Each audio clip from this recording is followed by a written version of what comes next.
My biggest fear about getting old isn't aging. It's looking back at my life with so much regret about how much I took myself for granted. I had this thought come into my head and it really scared me. I imagined being 80 years old and looking back at pictures of myself when I was 20, 30, 40, and thinking, wow, I look so beautiful and young and happy. But then realizing I spent those years feeling ugly, insecure, and picking myself apart. Not because it was true, but because I believed it. And once I realized that I do not want that for myself, I changed how I speak to myself completely. I noticed this pattern with myself. I'd always look at pictures of myself from a few years ago and think, wow, I look so cute. It's so skinny. Like, oh my gosh, what was I doing then? But then I'd remember when I took those photos, I did not feel that way. I felt insecure and I was picking myself apart, whether it was my hair, my body, my skin, or whatever. I'm still finding something wrong about myself and not feeling good enough. And that's when it hit me.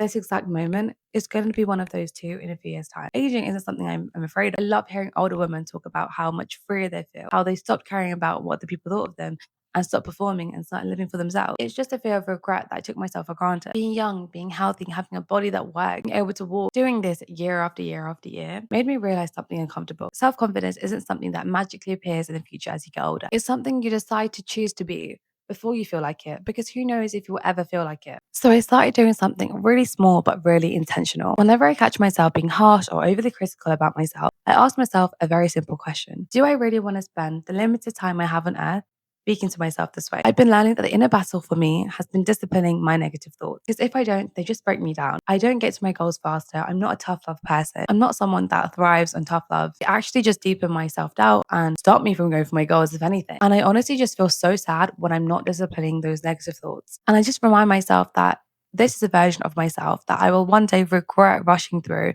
if I don't just slow down and speak to myself kindly. I don't want my youth to be something that I look back and enjoy with nostalgia without really enjoying it in the moment. So this isn't about pretending that you're perfect or you love everything about yourself. It's just about awareness. Every self-help book I've ever read and every healing journey that I've ever studied has always said that it starts with self-awareness. Not changing yourself, not fixing yourself, but just being aware of yourself. I think once you're aware, you can actually notice what triggers these thoughts. I noticed for me that I'm particularly harsh to my physical appearance when I'm in a bad mental state. So if I'm being critical of myself, I ask myself, am I hungry? Am I overstimulated?